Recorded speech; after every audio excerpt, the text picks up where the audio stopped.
if you're waiting for spring, just don't give up. I'm telling you, it's coming. Sooner or later, it's going to warm up. We got a hint of it, but it's like everything in life. Everything sometimes doesn't just come as easy as we would like it to. And when you're ready for something, doesn't mean it's always time. So eventually we're going to have spring, but not today. We're going to talk about hope this morning. And if I had to title the sermon, I would call it Lost Hope. And as I read through this sermon this morning, it's kind of a depressing sermon. I know it's not my goal or my job here to try to depress you. That's not at all what I was trying to do when I wrote this. I want to try to encourage you, and I want to do that through trying to get you to understand the seriousness of maintaining hope, our hope that we have. I want to start out, and I want you to think about how many people in the United States commit suicide in 1 year. I want you to, in your mind, I want you to think about a number. And say, well, I figure probably there's about so many people in the United States, and I figure there's probably about this amount that commit suicide in the United States in a given year. Everybody got their number? Just think about it for just a second. In 2010, there were 38,364 people that committed suicide in the United States. I was a little shocked when I looked at that number. And the thing that I have found in my research is that every year since 2000, that number has increased.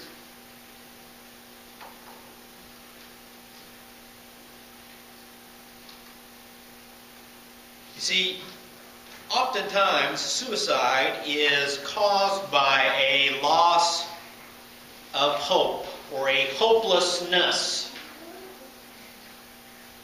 And we all have been affected in one way or another by someone who has given up all hope and has ended and taken their own life.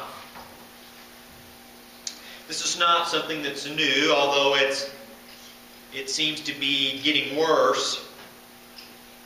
Proverbs chapter 13, verse 12 says, "Hope deferred maketh the heart sick.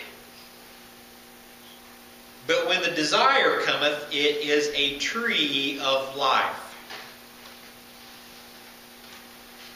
When we lose hope, it says it makes the heart sick. And when I think about making the heart sick, I think of, when we think of heart, we think of love. And when we lose the love or the will to live, that's when we run into problems. And see, I think oftentimes what happens is it's not a thing where, well, we all of a sudden we just are hopeless about everything.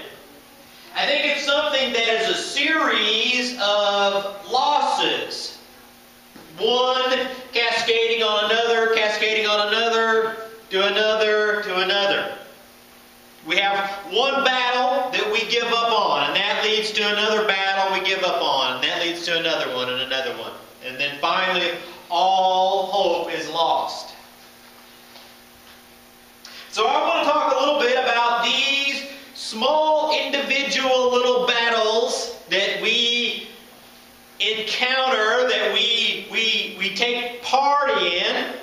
And I want to try to encourage you in those little battles, because those little battles, well, they affect the war.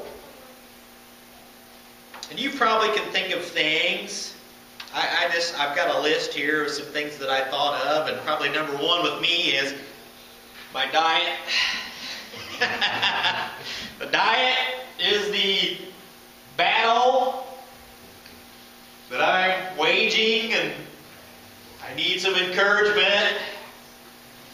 Okay, this is something we always, it's just, I think it's something that we all, wrestle with, a lot of us. And I will confess that I fall short many a times, especially when I'm at Walmart, especially when there's donuts involved. I have a weakness for cookies and donuts and pie. I could list a lot of things. Really, I have a lot of weaknesses when it comes to food. All right? But I know that there's things that I shouldn't eat. And when I step on the scale, I can tell whether or not I am winning or losing the battle. It is concrete evidence. When I put my pants on, I know whether or not I am winning or losing the battle. And so when I begin to give up, okay, I give up. This last week I put the belt on and I was on the very last notch. So I thought, well, I can either buy a new belt. Well, I really thought I should lose weight is what I thought. But I thought, well, I could buy a new belt. And then I thought, ooh, I know there's a hole punch. So I went to the kitchen and I grabbed a hole punch and I just put a new hole there. Like that, fix that problem. But we can give up on things like that. When you throw out all your skinny jeans and you just go down to the clothesline and buy new fat jeans, which is what I did. Like, I need to get a little bigger pants. That is giving up. Alright? And those are the little things which lead to a larger problem. We have these goals. Okay? I don't know how many times I've said, I want to read my Bible more. I'm going to make an effort to read my Bible more. Some of these little things, this makes the devil mad. Okay? When you set godly goals, that really gets the devil stirred up. He likes to try to put little things in your way, keep you from make the road a little harder. I'm going to go to church more. I'm going to attend more regularly. I'm going to get a little more exercise. That's another good one,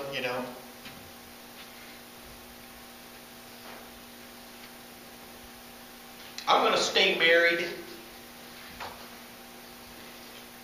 Some of these things are bigger issues. When you give up on marriage, that affects your whole family. Maybe you're wanting to quit a bad habit, and you quit. You quit trying to quit. Nobody likes a quitter. Okay. See, when we give up, every loss is that one step closer to total hopelessness. And with hopelessness comes a loss of love for life. 1 Corinthians chapter 13 talks about charity, which charity is love here. And we all understand that this is the love chapter, 1 Corinthians chapter 13. But there's part of this I want to read you because part of it, I think, talks about hope and how hope and love go together. 1 Corinthians chapter 13. I'm going to start down here with verse 4. And just keep in mind, everywhere it says charity, that means love. Charity suffereth long and is kind. Charity envieth not. Charity vaunteth not itself, it is not puffed up, doth not behave itself unseemingly, seeking not her own, it is not easily provoked, it thinketh no evil. It rejoices not in iniquity, but rejoices in the truth. Now listen to this. This is talking about love. Beareth all things, believeth all things, hopeth all things, endureth all things. Charity never fails. You see, each time we encounter a failure, this destroys love. Love endures. Love hopes. Love believes. Love bears. Okay? And so we have love, the love to live,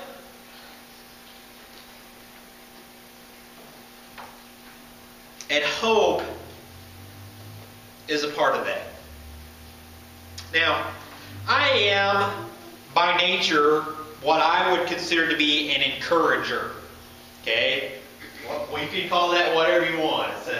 I'm a cheerleader. I want to help you succeed in your goals. There's just something naturally, I don't know if I live vicariously through other people or what it is. But when I see other people that set out a goal, I want you to succeed.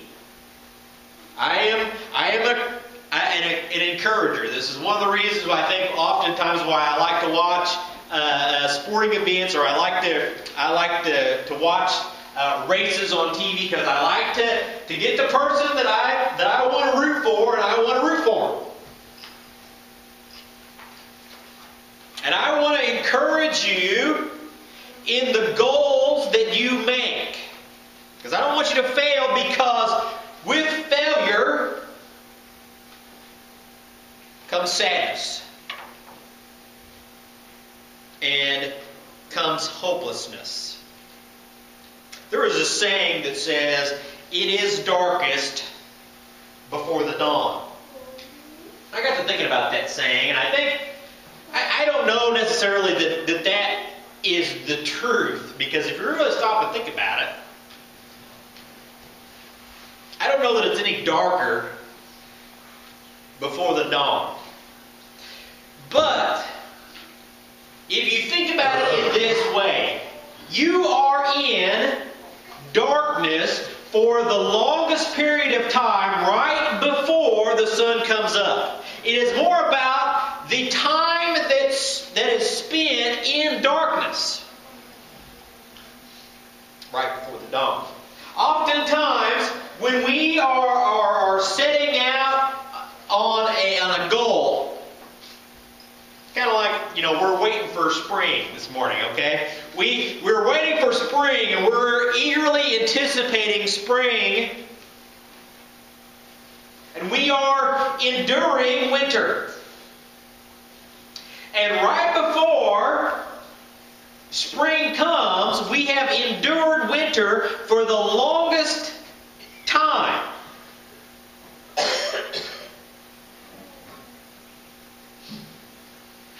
You may be praying for something in your life,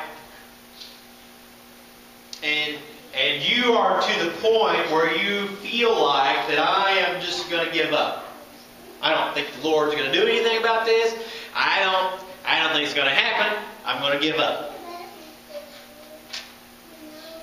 See, you have endured the time where you are waiting eagerly and anticipating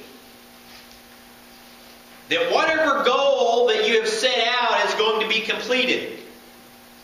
And the most difficult portion of that is right before you see the results.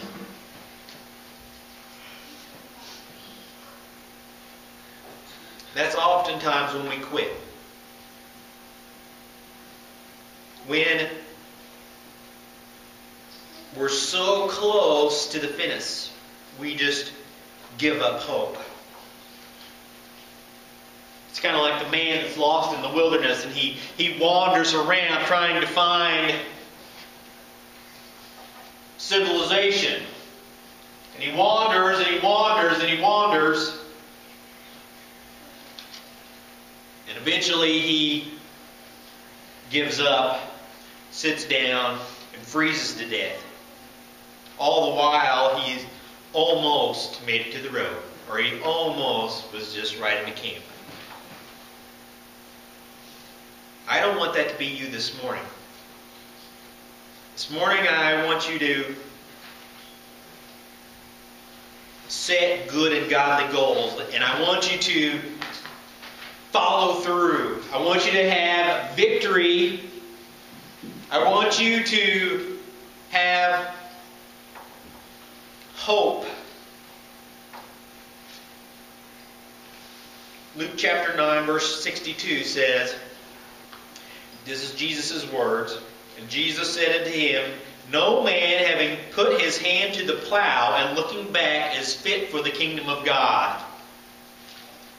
This was Jesus' way here of encouraging you to stay the course in your Christian walk.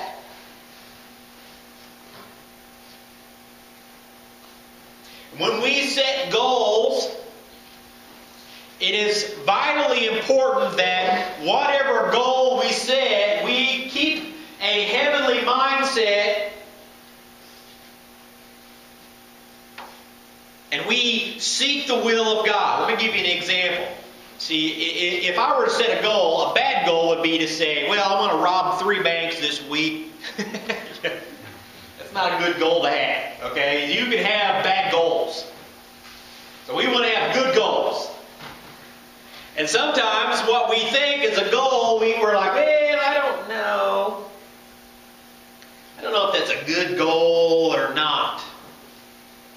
Kind of borderline. It's not obvious, you know. It's a lot like, I want to lead 10 people to Christ this week. You know, those are good goals. Okay, some of them are a little bit less, like, you know, losing weight. Some people think, well, I'm not sure. If your goal is to lose 10 pounds so you can get rid of your wife and get a new one, that's a bad goal. Okay? But if your goal is to lose 10 pounds so you can have a little motivation to get up and go out and be a witness, that's a good goal. Set good and godly goals. Now, I will confess to you that I do not like to set goals. It's not necessarily that I'm not a goal-oriented person. It is because I hate to lose. This is something it's something that I revealed about myself over the last year or so because I go to these ball games and I don't know what exactly happened. See, I played Little League Baseball when I was a kid. And we were undefeated for like 5 years. We never lost a game. We were like the best Little League team ever, all right? So I never really dealt with loss. And I am a bad loser. I have come to determine that I am a bad loser. And so I hate to lose. And when I lose, I just give up. I just said to myself, I'm not going to set a goal because I don't want to fail. It's not the attitude to have. It's not good to be that way.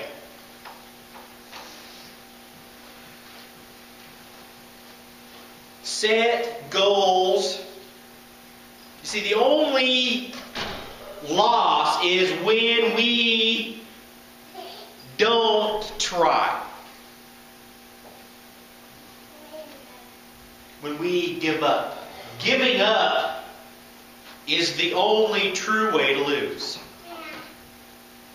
Hebrews chapter 12, verse 1 says, wherefore, seeing we are also compassed about with such a great cloud of witness, let us lay aside every weight. Just throwing that out there. Every weight and the sin which doth so easily beset us, and let us run with patience the race that is set before us. Looking unto Jesus, the author and the finisher of our faith, who for the joy that was set before him, he endured the cross, despising the shame, is set down at the right hand of the throne of God. For consider him that endured such contradiction of sinners against himself, lest ye be wearied and faint in your mind. Paul here was trying to encourage. He was trying to get them to understand, and he was trying to get them to understand that there is so many people that are surrounding you and they want you to succeed. Whether they are past, present, or future. Whether they are your grandparents, your parents, or your children. They want you to be successful. And they want you to lay down every weight which is not sin, but it is just something that is keeping you from enduring. There are things which we pick up that aren't necessarily sin, but they just are a hindrance. We need to set those down. And we need to look to Jesus and be inspired by His determination to live a sinless life, to die for us, sinners, and to see a completion of the task which was eternal life through His death, burial, and resurrection. Consider Jesus. He says, lest ye be wearied and faint in your minds. See, this is where we lose the battle. It's not necessarily a physical thing. We just give up on stuff. You know, it's like that. It's like the junk room. Everybody has a junk room. You keep thinking, I'm going to clean the junk room out. And then, you know, the junk room just keeps to get fuller and fuller and fuller, and you're just, eventually you open the door and you just shut the door. You give up. Okay? And it's something in your mind that says, I give up. If you were to just go into the junk room and take out one piece and do something with it, eventually the junk room would get emptied and cleaned. Okay? But we give up. We give up in our mind. Every pound, every chapter, every bad habit, every fight that we have with our spouse, every time we don't get in our car, go to a church, every time we don't put on our tennis shoes and go outside for a walk, every time we don't get on that treadmill, every time we pick up one of those donuts and stick it in the microwave and heat it up for 10 seconds. So good. Give up.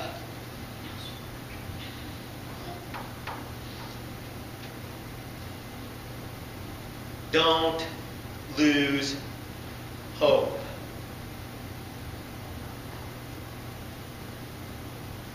I watched a race last night, and each one of these motorcycle riders, they have a mechanic, and each one of the mechanics, they have one of these little towels. And when their rider comes by in front of the little station there, they have a little towel. They're doing this. I don't know what that means. It just means, come on! Woo! Keep on riding! Woo! You know? That's what that means. Okay? This morning, I want to encourage you. Keep on keeping on. Don't lose hope. Keep your eye on the prize. Don't allow those little losses to build up and bring down hopelessness. Keep on, keep it on. Spring is right around the corner. Okay? Because I don't want you to be another number, another statistic, another neighbor that we hear took their own life. Because I'm tired of it. I'm tired of hearing about people who ended their life because they have given up hope. So this morning, as we have a song of invitation, I want you to think about what it is that you're struggling with, that battle.